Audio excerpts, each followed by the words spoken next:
It's the biggest day in motorsports. Hello everybody and welcome to the Indianapolis 500 in our IndyCar 2025 career mode. Fresh off of Colton Herta picking up his first win of the season. Last episode at the Indianapolis road course, in dominant fashion he looks to go back to back and sweep the Indianapolis section of the season as we're jumping straight on board into qualifying, which is very different from qualifying in real life Indianapolis 500. iRacing AI simply just doesn't have Indianapolis 500 qualifying, so we've got 2 laps full throttle over 230 miles per hour into turn 1, 232 to be exact, as I get right up against that outside wall on the exit of the corner as we roll through turn 2, still peaking at about 224, 225, and then into turn 3, topping at about 230 miles per hour again into turn 4. You are full throttle the entire way through this circuit, down the front straightaway to the line. What was it going to be? And we cross the stripe, and you see in the bottom right, we managed to go, well, not so good, and I would end up going slower on my second lap, and again we have failed miserably in qualifying, as we would qualify dead last. Joseph Newgarden, looking to go 3-peat here for this Indy 500, goes pole position. It's Colton Herta in second and Marcus Ericsson in third over Pato Award Robert Schwartzman. And you see the rest of the qualifying order scrolling through the screen, but all the way at the bottom, it's David Malukas, as well as myself, Callum Elliott, as well as Christian Lundgaard there just in front of us as we get ready to go racing. It's a 70-lap Indy 500. We're coming off of our first top 10 as an IndyCar rookie at the Indy road course. We had a fortunate timed yellow that really helped our situation, but nonetheless P9 was a great effort. But qualifying has been by far our weakest point, and it shows again here, as also we don't have the 3x3x3, it's just 2x2x2, as Joseph Newgarden is going to lead the field to green. The 2025 Indianapolis 500 is underway. A sellout crowd watches on as the 3-peat Newgarden attempt continues into turn 1. Marcus Ericsson immediately into second over Colton Herta, as he'll fall down into that third position over Pato Award. Schwartzman as well. Look at this. Ericsson on the inside from third to first immediately takes the lead from Newgarden as we head into turn 2 down the spank straightaway, and he'll try to run away. Former Indy 500 winner. Of course, now he was the last Indy 500 winner before Joseph Newgarden won it in the previous 2 seasons,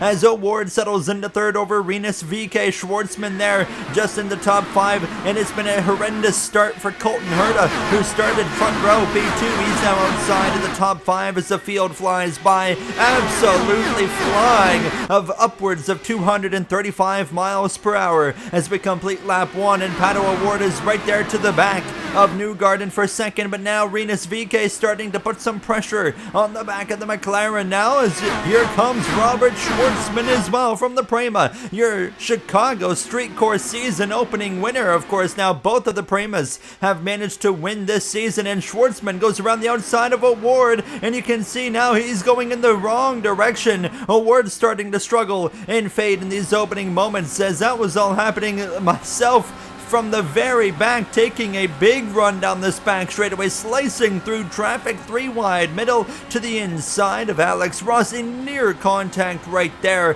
as our first oval race has gotten off to a bit of a wild start, to say the least, as we roll through turn 4 just behind Felix Rosenqvist here, as we break into the top 25. But oval racing is so difficult, and it's even heightened in an IndyCar, especially at this racetrack. As you can see, look at these aggressive moves here, 3 wide right there on Jacob Abel into turn 3, taking the position. But dirty air is everything. It is all about keeping clean air on the nose, because you can see when you're in dirty air you have to lift, and obviously you do not want to have to lift around this racetrack. Look at these 3 wide moves again down the bank straightaway. We'll get a 3 for 1 there on Rasmussen, Rossi and Lundgaard, and we'll, thank you very much, move ourselves up into the 21st position. So just like that, lap 4 coming to lap 5, we have gotten almost into the top 20, coming up on teammate and fellow Canadian hero Devlin DiFrancesco. We'll dive to the inside. We'll take the position into P20. Hold on. DiFrancesco fights back, says, no, you're not getting it. And that would have opened the door for Lundgaard to get a run on me into turn 3. And he slices through in a Zero McLaren. A rough start there for Lundgaard, but he is working his way forward. And then into turn 1. Look at this. Rossi goes around the outside as DiFrancesco struggles on the inside, and I would jump up to the outside now as well, and we'll pass the Canadian as we head down the back straightaway. So we gained 1 there, but we lost 2 to Rossi as well as Lundgaard, but we're all continuing to go forward as we'll pass Kiffin Simpson, and now back up into the 21st position as we start lap 7. And look at this run on the exit of turn 2. Rossi doesn't even try to fight it. Thank you very much. We move back into the top 20 behind Christian Lundgaard, and we would run him down pretty quickly. A great start. I mean, in 7 complete laps, we have gone from dead last to the 20th position. Now, we don't have Kyle Larson a part of this Indy 500 like we will see in real life. Just simply don't have him in the AI collection roster that I have, unfortunately, but that would have been really cool to actually have had him in this race. But nonetheless, up the inside here of Lundgaard into turn 3, and I was finding out very quickly that once this field gets strung out like it has now, passing is not going to be the easiest thing to do like it was just a few laps ago. But what I did find was this right here. Turn 3, the inside really does prevail, but in turn 1 and 2, it was looking more like I'm going to have to be on the outside of someone if I want to be able to make an overtake. But on turn 3, if you can just get alongside up the inside, you should be able to make something happen. So up to P19, now coming up on the Penske, Willpower number 12. He has had a very rough start to this season, and now we'll look up the inside of that Verizon machine and proving again the inside into turn 3. Huge advantage clear, and up into the 18th position behind Kyle Kirkwood. Now as we'll try to reel him in, he finished second at Barber to Callum Ilott there just a few races ago, and here we are now putting some pressure on him for 17th to put him down to 18th as we head down this back straightaway to the inside. We are just flying through this field right now. I mean, we have gained about 10 spots since the start of this race now, as it's taken to lap 13 to make it happen, but through turn 4, we clear Kirkwood and set our sights on another driver that's been working his way forward, Felix Rosenqvist. I mean, we were like 25th battling him, and now here he is going up into the mid-teens just like myself. So now it's going to be a car that we're going up against, and I feel like this is not going to be very easy because we have seen him working his way forward, but nonetheless up the inside, and actually a bit of a slip right there, caught the curb on the inside, and that's going to allow Rosenqvist to stay ahead. And as soon as that happened, it was like something changed. Now I know it wasn't that mistake that changed the car, but I felt like we had kind of hit a turnover point with the tires, and suddenly getting close to Rosenqvist and having a chance to overtake him got extremely difficult, to a point where I was starting to have to make some adjustments. And when I say adjustments, I was adjusting the weight jacker. Now, moving your weight jacker up makes your car looser, moving it down makes your car tighter. Think of it as a wedge adjustment in NASCAR. Of course, being a NASCAR channel, that's the best reference I can kind of give you guys now, but that would give me a bit more confidence and a bit more raceability in this car, drivability in this car. And we got back to Rosenqvist and immediately start to put the fight right back to him here, but once again, not quite able to make it happen. As we'll get an update up front, it's still Ericsson leading over Newgarden, who's not far behind. Rinus VK in P3, as well as Schwartzman in 4th to follow to round out the top 5. How about Connor Daly as well, having a nice run here in this race for the Juncos Hollinger Racing team. Now as we continue behind Felix Rosenqvist there in the Meyer Shank Racing machine, as we continue to try and get close, but you can see by the time we get down into turn 3, nowhere near close enough to make a move, as they go for a bit of a wider entrance just to try and keep some clean air on the nose of this car. So at this point, we've kind of settled in to 17th. Not terrible, but certainly not good. Not really what I would expect, as we continue to just try and hope that we get an opportunity to maybe catch Rosenqvist off guard, but as of right now, it's just not happening, and I was just having to try and find clean air, but you can see the gap now as you see the message on the screen. Starting lap 26, the leader is pitting. Ericsson's coming in a little bit early. This is a 2-stop race. If you save a lot of fuel, you could try a 1-stop, but nobody's going to try that. So this is a 2-stop race. You can go between 30 to 33 laps on field. So Ericsson pinning on lap 27, a bit surprising. His main issue is he's exiting the pits in traffic, and Newgarden's now got clean air on his nose and he is staying out. So I don't know about that move from Marcus Ericsson and team, but I mean, of course, time will tell, but I just don't see it working out. Nonetheless, as we head down this back straightaway, we're about to see a lot more pit stops kick off, including myself. We are going to box at the end of this lap, so we'll get to the end of lap 29 to start lap 30. A very solid window to be boxing in here as we exit turn 4, right behind Rosenquist, who stays out as we've completely botched the pit entry in speed by, 30 to 40 miles per hour, and I even hit the inside wall, somehow avoiding damage, but now we've been hit with a 45-second speeding penalty that we will have to hold for. In just a matter of a couple of seconds, I make a huge mistake and completely throw our Indy 500 away. And now we would have to wait as Joseph Newgarden, the race goes on.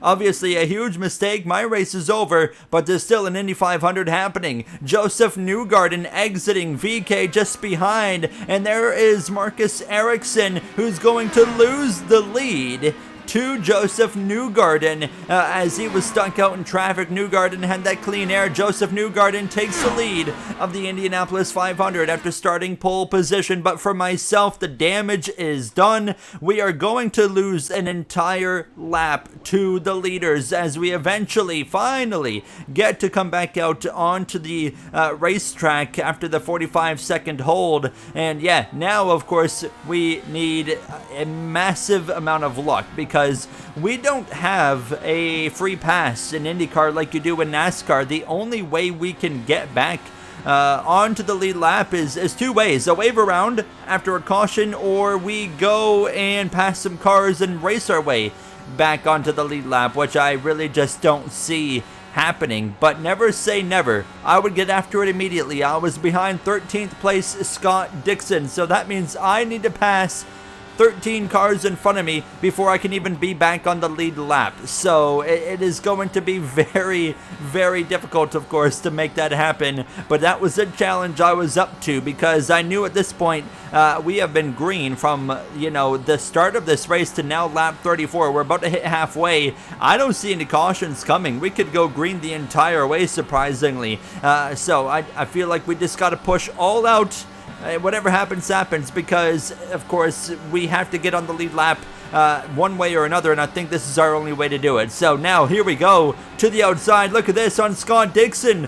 Man, what a move that was. We get the job done around the outside, as we'll come up on Nolan Siegel as well for the Arrow McLaren team, and we'll dive to the inside. But, we're proving, although we were stuck in 17th place before we got the speeding penalty, we clearly have some very serious speed in this car, as we just made a pass on the 12th place car, as we now run down Marcus Armstrong from P11. Alex Palou in P10. Expected a little bit better from him here, but he is still having a solid run nonetheless. He was runner-up last episode to Colton Herta in P2 as well. We now make that move to the outside of Marcus Armstrong. Nearly caught the outside wall right there as we roll through turn 2 and down the back straightaway. We'll pass the 11th place car and now set our sights on Alex Palou. Now, of course, three-time now IndyCar champion. As you see, Newgarden still leading over Marcus Ericsson. Rinus VK there in the third position.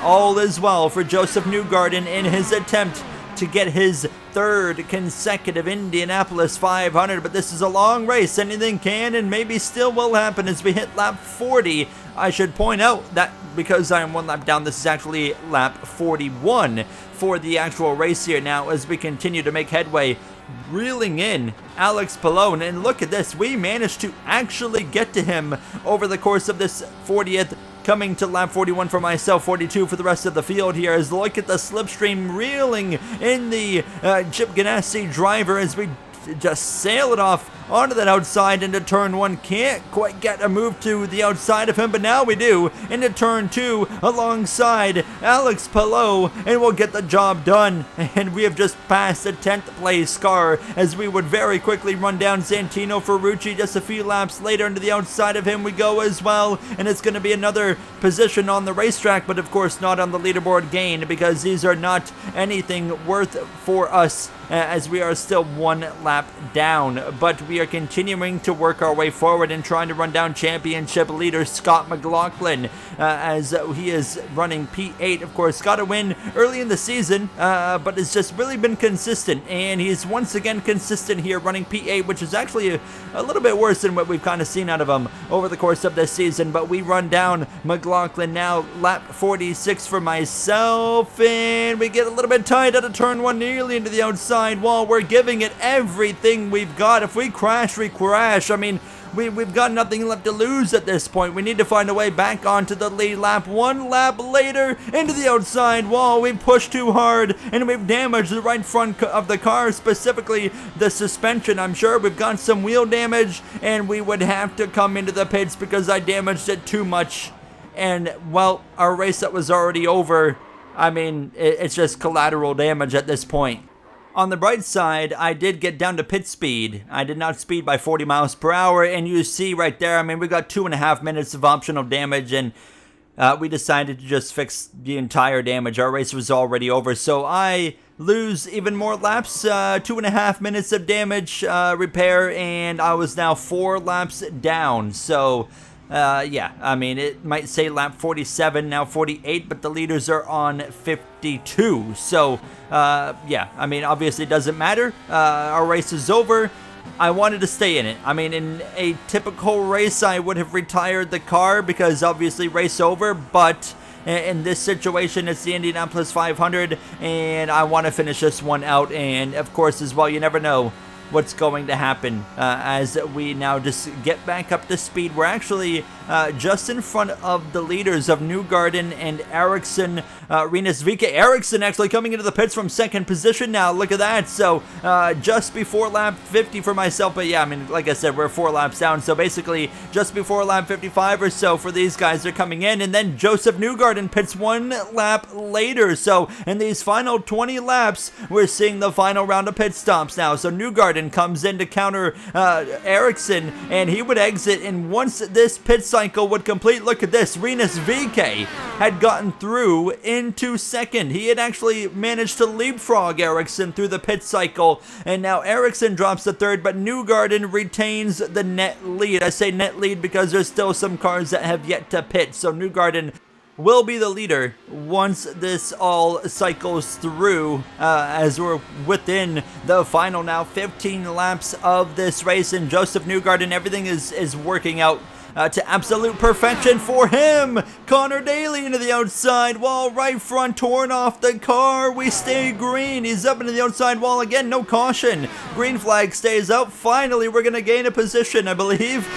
So thank you very much. We'll move up from 28th to 27th in about 4 laps or so. But no caution. IndyCar keeps it green. You see Newgarden on the bottom right leaderboard out now currently in this race. So we continue. Actually, that was pit out, that meant not out of the race, but nonetheless he was pretty well out as we settle back in. But I was very surprised to see no caution for that as we continue to just hit our marks. Joseph Newgarden now within a second of me. Caution is out, and we've got big problems. It's Palou and Ferrucci. 2 top 10 cars crashed in turn 2. The yellow flies will get an immediate replay as they're following each other into turn 1. Ferrucci behind Palou, and they both just wash out tight into the outside wall. Huge impacts, and moments later it wasn't over. My teammate of Graham Rahal Just a few seconds after, same mistake, crashes into the outside wall, and just like that, we've lost 4 cars, and surprisingly, all of these